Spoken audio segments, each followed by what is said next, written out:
You were attacked. Yes. You were attacked by an energy weapon. Yes, a directed energy weapon. The intelligence community has attempted to thwart congressional investigative efforts to uncover the truth at every turn. I mean, that sounds like a government cover-up. It's a cover-up, and it's terrifying, and it should be terrifying to all Americans. The new congressional report found it appears increasingly likely that a foreign adversary is behind these injuries. Vertigo. Yes. Eye tracking issues. Yes. Traumatic brain injury. Yes. Did the CIA gaslight you? Me and every other AHI victim. It was designed to make us think ourselves are crazy and question our own injuries. Is it reasonable to think that the intelligence community doesn't want to acknowledge a foreign adversary? Yes. This Defense Department letter is significant. Yes. We believe your experiences are real. What explains this disconnect? We have a Defense Department letter, and yet the intelligence community, the CIA, says there's nothing to see here. The brave people of the Department of Defense willing to stand up to the CIA. If they're politicizing this, what else are they not telling the president? And that's scary.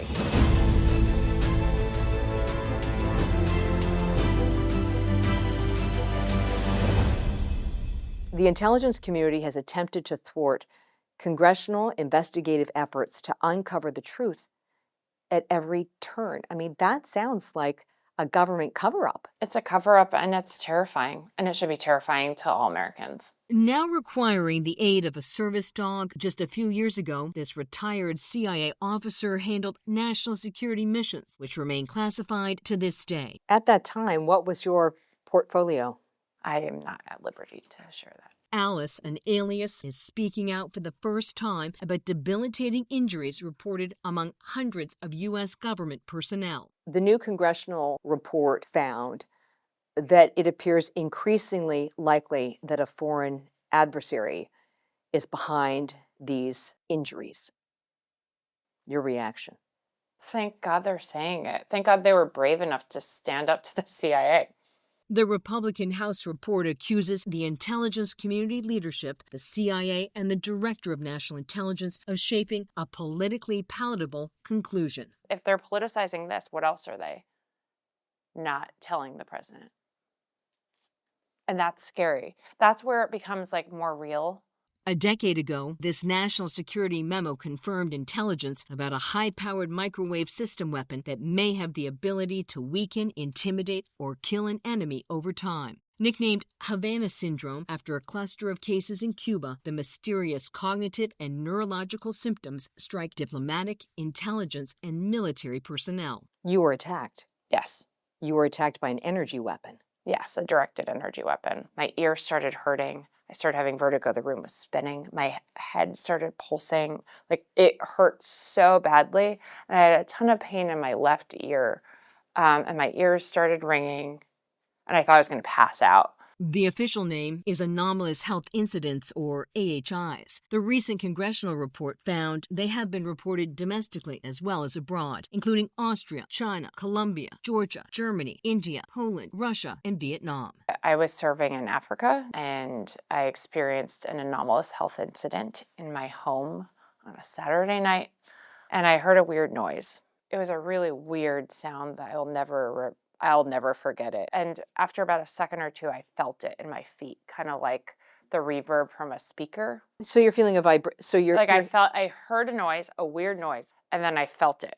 So what do you think the weapon looks like? I think that there are probably multiple weapons. I think there are weapons that can be fit in backpacks, ones that can be fit in the trunks of cars, ones that can be planted at a position with line of sight to people from across the street. Based on our investigative reporting, many victims were assigned portfolios linked to Russian interests, from cybersecurity to election interference and disinformation. Others had specialized language skills. This government record says that you have a traumatic brain injury.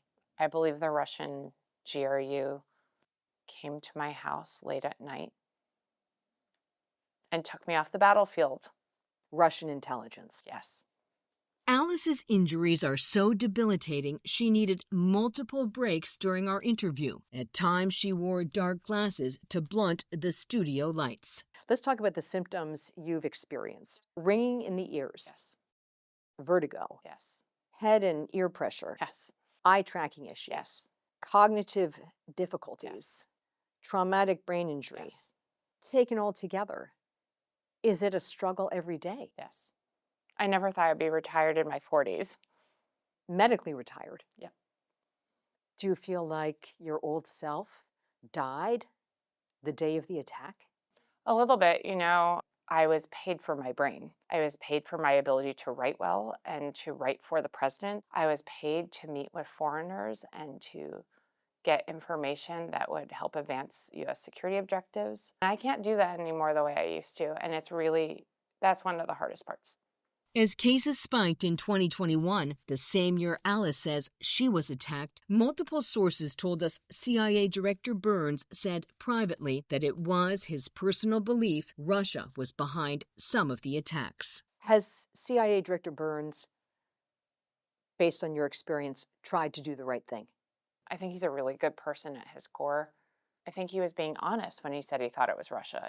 He is a Russia expert. He was the US ambassador there. I mean, I think that it's a sign of how political this is that even he fell in line. While experts uncovered evidence suggesting a weapon, in 2023, the intelligence community took a controversial position that it's very unlikely a foreign adversary is responsible. If I had received the finished paper on my desk as a team chief, I would have sent it back to the analysts and said, you have to start over again. It didn't meet any of our most basic tradecraft standards. Was the 2023 report a slap in the face? Completely. Was it demoralizing? Yes. Humiliating? Yes. Was it a betrayal after you pledged to serve your country? Yes. I miss my colleagues and I miss the work every single day. It was really tough work.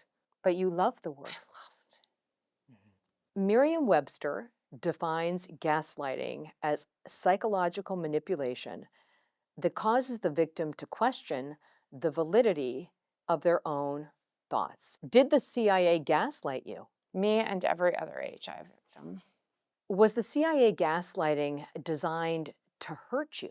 It was designed to make us think ourselves are crazy and to question our own injuries.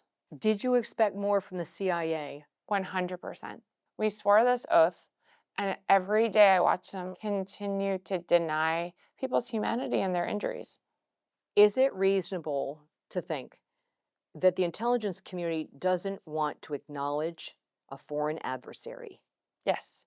Because then they would have to do something. Yes.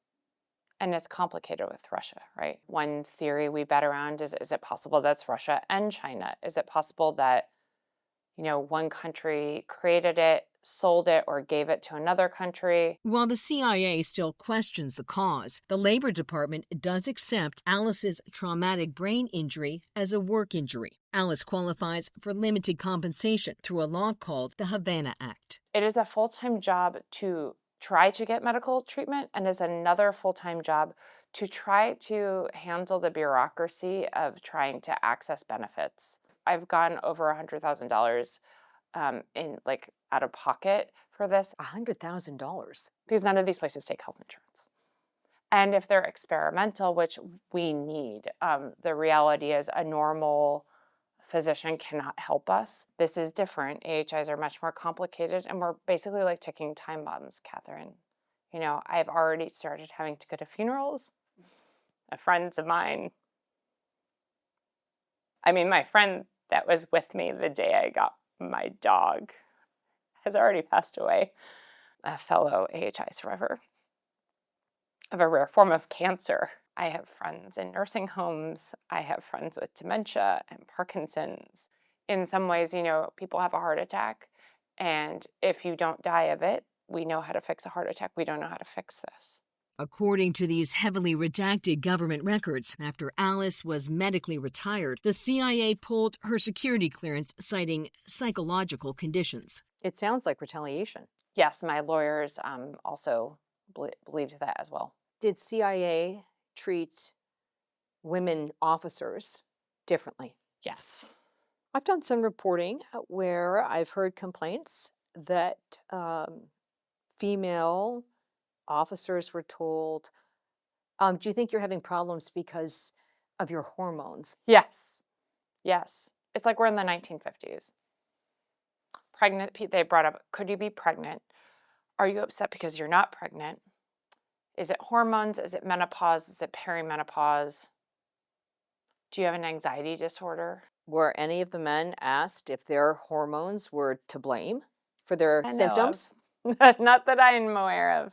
I'm not saying that men have been treated well, but nothing to the extent. There hasn't been a systemic action against them. After recent government studies found no medical explanation for their symptoms, a senior military official sent this letter obtained by our investigative team that validates their experiences and reaffirms a commitment to identify the cause. This Defense Department letter is significant. Yes. It states, "We believe your experiences are real, and we are unwaveringly committed to continue to provide quality care for you and those who are eligible." The Department of Defense believes us and has actually gone to bat for those of us from across the U.S. government. I would not be getting care if it wasn't for senior DoD leadership. What explains this disconnect? We have a Defense Department letter that says, "We believe you," and yet the intelligence community, the CIA, says there's nothing to see here. The brave people of the Department of Defense that have worked on this issue and were willing to stand up to the CIA. Is it fair to assess that the CIA, the intelligence community's motivation, is that this story is bad for recruitment? This story is bad for retention. This is true. I don't know if that's why they're doing it, but this is terrible for recruitment and retention. After so many years of quiet advocacy, why come forward now? Because the CIA is betraying, and not just betraying, but like making friends of mine and my life a living hell. I want them to stop denying what is happening to us. And so there can be opportunities to collect the information that we need so that we can prevent this from happening to more people. Will a Trump-Vance administration make a change? I really hope so. What would the change look like? I'm not sure, the phrase cleaning up the swamp, is thrown around a lot in DC, but at the bare minimum, I do not believe that those people that were involved in the earlier reports should be allowed to touch this. I think they need to actually recuse themselves or should be replaced. You know what the CIA is going to say. "We're so sorry some of these former employees are struggling, but we don't see that there's any there." They're also going to say that we take every reported case seriously and we're committed to taking care of our people. And that's what hurts so much. Because they're not.